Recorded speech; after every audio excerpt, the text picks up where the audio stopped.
ယနေ့ခေတ်သမုဒ္ဒရာတွေကအကြီးဆုံးဆိုတဲ့ဝေလငါးကြီးတွေကိုတောင်အရှင်လက်လက်ဆွဲဖဲစားတောက်ခဲ့တဲ့အကောင်ကြီးရှိခဲ့တယ်ဆိုရင်မိတ်ဆွေယုံမလားသူကိုသိပ္ပံပညာရှင်တွေကရှီဟောင်းသမုဒ္ဒရာရဲ့အရှင်သခင်လီဗီယာဒန်လို့တင်စားခေါ်ဝေါ်ကြပါတယ်ဒါပေမဲ့တကယ်ပဟေလီကအခုမှစတာပါဒီလိုကံဘက်ကင်းပြီးသမုဒ္ဒရာတစ်ခုလုံးကိုအုပ်ဆိုးထားတဲ့ဒီတတ္တဝါကြီးတွေဘာလို့ရုတ်တရက်မျိုးတုံပြောက်ကွယ်သွားရတာလဲတဘာဝတရားကပဲသူတို့ကိုဒဏ်ခတ်လိုက်တာလားဒါမှမဟုတ်သမုဒ္ဒရာထဲမှာသူတို့ထက်ပိုကြောက်စရာကောင်းတဲ့အရာတစ်ခုခုပေါ်လာခဲ့လို့လားဒီဗီဒီယိုမှာလီဗီယာဒန်တွေရဲ့ရက်ဆက်ကြမ်းကြုတ်ပုံတွေနဲ့သူတို့မျိုးတုံးသွားရတဲ့တကယ်အကြောင်းရင်းမှန်ကိုအသေးစိတ်ဖော်ပြသွားမှာမယ်ဗီဒီယိုကိုအဆုံးထိကြည့်ဖို့မမေ့နဲ့နော်တမိုင်းမတင်မီခက်ကပင်လယ်သမုဒ္ဒရာရဲဆိုတာကျွန်တော်တို့တင်တို့တွေးထင်ထားတာထက်အများကြီးပိုပြီးကြောက်စရာကောင်းပါတယ်ရှေးရောင်းပင်လယ်ပြင်ရဲ့အရှင်သခင်လို့ပြောလိုက်ရင်လူတိုင်းရဲ့ခေါင်းထဲကိုချက်ချင်းရောက်လာမှာကမက်ဂလိုဒွန်လို့ခေါ်တဲ့ငမန်းဘီလူကြီးပါပဲဒါပေမဲ့ခဏနေပေါ့မက်ဂလိုဒွန်ဟာပင်လယ်ပြင်ရဲ့တအူးတဲသောဘုရင်မဟုတ်ခဲ့ပါဘူးလွန်ခဲ့တဲ့နှစ်တန်းပေါင်းများစွာကအဲ့ဒီငမန်းဘီလူကြီးတွေတောင်မှထိတ်တိုက်မရင်ဆိုင်ရဲလောက်အောင်ကြောက်မှတ်ဖွယ်ကောင်းတဲ့သွေးစာနေရဲ့နောက်ထပ်ဇီးနေတက်တဝါကြီးတစ်ကောင်ရှိခဲ့ပါသေးတယ်စဉ်းစားကြည့်ပါအရှေ့ပေ90ကျော်15မီတာကျော်ရှိတယ်တင်ကားတစ်စီးလောက်ကြီးမားတဲ့ခေါင်းကြီးရှိတယ်အဆိုးဆုံးကတော့သူ့ရဲ့ပါဇက်ထဲမှာကမ္ဘာသမိုင်းတစ်ချောင်းလုံးဘယ်တရိษံမှမရှိခဲ့ဘူးတဲ့တပေးကျော်14လက်မှရှည်လျားတဲ့အန်သွားအကြီးစားကြီးတွေအထက်အောက်အတိပနေတာပါပဲသူဟာရေဝဲတွေကိုစားတာမဟုတ်ပါဘူးသူနဲ့အရွယ်စားမတီးမရိပ်ရှိတဲ့အခြားဝေလငါအရှင်လက်လက်တွေကိုအမဲလိုက်ကြိုက်ဖြတ်စားတောက်တဲ့ထထဝါကြီးပါသူ့နာမည်ကတော့တမာကျန်စာတဲကပင်လယ်ဘီလူအီကိုအစွဲပြူပြီးပေးထားတဲ့လီဗီယာတန်ဖြစ်ပါတယ်ဒီကနေ့မှာတော့ကမ္ဘာသမိုင်းကအချမ်းတန်းဆုံးဝေလငါဘီလူကြီးအကြောင်းကိုတင်ဆက်ပေးသွားမှာမို့ဗီဒီယိုလေးကိုအဆုံးထိကြည့်ရှုပေးဖို့တောင်းဆိုလိုက်ပါတယ်ဒီဘီလူကြီးအကြောင်းကိုလူသားတွေသိရှိခဲ့တာသိမကြသေးပါဘူး2008ခုနှစ်မှာပီရုနိုင်ငံရဲ့ပစ်ကိုရုခေါ်တဲ့ကန်ဒါရာဒေသတစ်ခုမှာတူးဖော်ရေးလုပ်နေတဲ့သုတပညာရှင်တွေလာတဲကန်ဒါရာထဲကနေအလွန်အကြီးမားတဲ့ဥကောင်းခွင်ကြီးတစ်ခုကိုအမှတ်မထင်ရှားဖွယ်တွေ့ရှိခဲ့ပါတယ်အစပထမတော့ဒါဟာတာမန်ဝေလငါးတကောင်ရဲ့ရုပ်ကျွင်းလိုပဲထင်ခဲ့ကြတာပါဒါပေမဲ့တေချာတူးဖော်လေ့လာကြည့်လိုက်တဲ့အခါမှာတော့သိပ္ပံပညာရှင်တွေပါပါးစပ်အဟောင်းသားဖြစ်သွားခဲ့ရပါတယ်အကြောင်းကတော့အဲ့ဒီဥကောင်းခွင်ကြီးမှာအေးရမှာအဆွေကြီးတွေအန်သွားကြီးတွေတက်ဆင်လျက်သားပါဝင်နေလို့ပါပဲဒီတတ္တဝါကြီးဟာလွန်ခဲ့တဲ့နှစ်သန်းပေါင်း 9.9 တန်းကနေ 8.9 တန်းကြာကာလတုန်းကအသက်ရှင်ကျက်စားခဲ့တာဖြစ်ပါတယ်သူ့ရဲ့သိပ္ပံအမည်အပြည့်စုံကိုတော့လီဗီယာတန်မဲလ်ဗီလီလို့ပေးခဲ့ကြပါတယ်လီဗီယာတန်ဆိုတာကဟီဘရူးကျမ်းစာတွေထဲမှာပါဝင်တဲ့ကမ္ဘာဖြတ်ပင်လယ်နဂါးဘီလူကြီးရဲ့နာမည်ဖြစ်ပြီးမဲလ်ဗီလီဆိုတာကတော့နာမည်ကြီးမိုဘီဒစ်ဝိထုကိုရေးသားခဲ့တဲ့စာရေးသားဟာမန်မဲလ်ဗီလ်ကိုဂုဏ်ပြုပြီးမြောက်ထားတာဖြစ်ပါတယ်နာမည်နဲ့လိုက်အောင်ပဲသူဟာတကယ်ကိုအိမ်မက်ဆိုးကြီးတစ်ခုဖြစ်ခဲ့ပါတယ်ဒီဗီဒီယိုမှာပြသထားတဲ့ပုံလေးကိုတေချာကြည့်ကြည့်ပါလီဗီယာဒန်ဟာလက်ရှိကျွန်တော်တို့ကမ္ဘာပေါ်မှာရှိနေတဲ့ကွန်းတင်းကောင်းဝေလငါးတွေရဲ့ရှေးဟောင်းဆွေမျိုးဖြစ်ပါတယ်ဒါပေမဲ့ကွာခြားချက်ကမိုးနဲ့မြေပါပဲ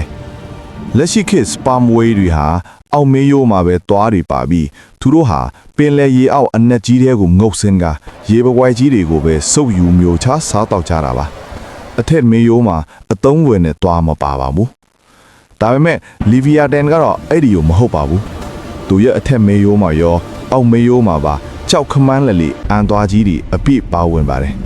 ဒီသွားကြီးတွေဟာတချောင်းကို36စင်တီမီတာ14လက်မအထိရှည်လျားပြီးလုံးပတ်ကလည်းအလွန်ကြီးမားပါတယ်စင်စွဲလိုမျိုးအလှပြတ်သွားတွေမဟုတ်ပဲတမိုင်းကချောက်သတိဆန်တွေထဲမှာအစာကိုကိုက်ဖြတ်ထိုးသုံးတဲ့အကြီးဆုံးသွားတွေအထိစံချိန်တင်ထားပါတယ်T-Rex ဒိုင်နိုဆာကြီးရဲ့သွားတွေတောင်သူ့ရှေ့မှာကလေးကစားစရာသွားလေးတွေလိုဖြစ်သွားပါလိမ့်မယ်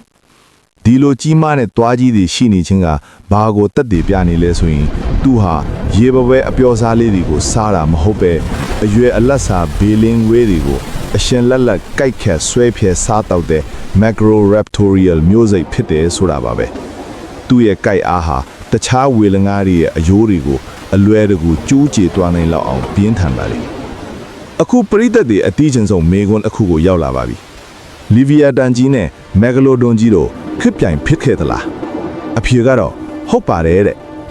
လွန်ခဲ့တဲ့နှစ်ပေါင်းများစွာက ပီရုကန်လွန်ပင်လေပြင်မှာဒီအကောင်ကြီးနှစ်ကောင်စလုံးအတူတူရှင်တန်ကျက်စားခဲ့ကြပါတယ်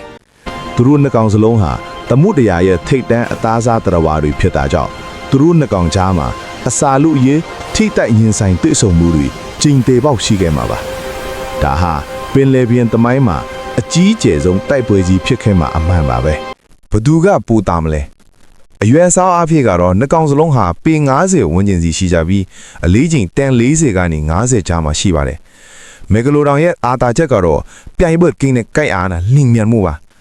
လိုက်ဗီယတန်ရဲ့အာတာချက်ကတော့သူကနိုးတိုက်တတော်ဖြစ်တဲ့အတွက်ငမန်းထဦးနောက်ပုံမကြီးဝါပြီးညံပိုကောက်ပါတယ်ဒါအပြင်လက်ရှိခေတ်ဝေလံကောက်တယ်လို့ပဲအုပ်စုဖွဲ့အမဲလိုက်တဲ့အလေးထားရှိနိုင်တယ်လို့ပညာရှင်တွေကခန့်မှန်းကြပါတယ်ငမန်းဘလူးကြီးမက်ဂလိုတောင်ဟာဘလောက်ပဲကြမ်းတမ်းပါစေညံရည်မြင့်မားပြီးအုပ်စုဖွဲ့ထားတဲ့ live vietnam တွေကိုတော့အလွယ်တကူဝင်ရောက်မတိုက်ခတ်ရဘူးဆိုတာသိကြပါတယ်ဒီလောက်ကြောက်စရာကောင်းပြီးစွမ်းအားကြီးမားတဲ့ live vietnam ကြီးဟာဘာကြောင့်ကဘာပေါ်ကနေပျောက်ကွယ်သွားရတာလဲသူတို့ကိုတတ်နိုင်တဲ့တရိစ္ဆာန်မရှိပေမဲ့တဘာဝတရားရဲ့တန်ကိုတော့သူတို့လည်းမလွန်ဆန်နိုင်ခဲ့ပါဘူးအချိန်ကာလတွေရွေလျားလာတာနဲ့အမျှကမ္ဘာရာသီဥတုဟာတဖြည်းဖြည်းအေးခဲ့လာပါတယ်။သမုဒ္ဒရာရေစီးကြောင်းတွေပြောင်းလဲသွားတဲ့အခါ live vietnam တွေအထူးအားထားစားတော့ရတဲ့အလက်စားဝီလံကားလေးတွေဟာအစာရေစာရှားပါပြီးမျိုးသွန်းသွားသလိုတချို့ကလည်းအလွန်အေးခဲ့တဲ့နေရာတွေကိုပြောင်းရွှေ့သွားကြပါတယ်။ live vietnam ကြီးတွေအယာမခန္ဓာကိုယ်ကြီးကိုအသက်ဆက်ဖို့အတွက်နေ့စဉ်အသားတက်ချစ်တန်လောက်စားဖို့လိုအပ်ပါတယ်။အဓိကအစားအစာတွေပျောက်ကွယ်သွားတဲ့အခါနောက်ပြီးပြောင်းလဲလာတဲ့ရာသီဥတုနဲ့လိုက်လျောညီတွေအောင်မနေနိုင်တဲ့အခါမှာတော့ဒီပင်လယ်ပြင်ရဲ့အရှင်သခင်ဘလူးကြီးတွေဟာငတ်မွတ်ခေါင်းပါခြင်းတန်ကိုခံရင်တဖြည်းဖြည်းမျိုးသွန်းပျောက်ကွယ်သွားခဲ့ရပါတော့တယ်။ဘာပဲဖြစ်ဖြစ် live ရဲ့တဲ့ဟာကမ္ဘာသမိုင်းမှာအကြီးမားဆုံးအန်သွားတွေကိုပိုက်ဆိုင်ထားတဲ့မက်ဂလိုတောင်ကိုတောင်ရှင်နိုင်ခဲ့တဲ့တူးရီသောဝေလံကားဘလူးကြီးအဖြစ်မှတ်တမ်းဝင်နေစေချစ်ပါတယ်။ကဲပရိသတ်ကြီးတို့ရောတကယ်လို့သာအခုခေတ်ပင်လေပြင်မှာ live vietnam ကြီးတွေဆက်ရှိနေသေးတယ်ဆိုရင်ဘာတွေဆက်ထင်မလဲလို့ထင်ပါတယ်လေပြီးတော့မက်ဂလိုတောင်နဲ့ live vietnam တကောင်ချင်းအသေးကြီးချက်ကြရင်ရောဘယ်သူနိုင်မလဲထင်လဲတင်းရဲ့အမြင်ကိုကောင်းမမဝင်ရောက်ဆွေးနွေးပေးတော့ပါအောင်ဒီလိုစိတ်ဝင်စားစရာကောင်းတဲ့အကြောင်းအရာတွေကိုအမြဲတမ်းတင်ဆက်ပေးနေတာမို့ကျွန်တော်တို့ရဲ့ channel ကို subscribe လုပ်ထားဖို့မမေ့ပါအောင်နဲ့နော်အဆုံးထိကြည့်ရှုပေးတဲ့အတွက်ကျေးဇူးတင်ပါတယ်နောက်ဗီဒီယိုဒီမှာပြန်လည်ဆုံတွေ့ကြပါမယ်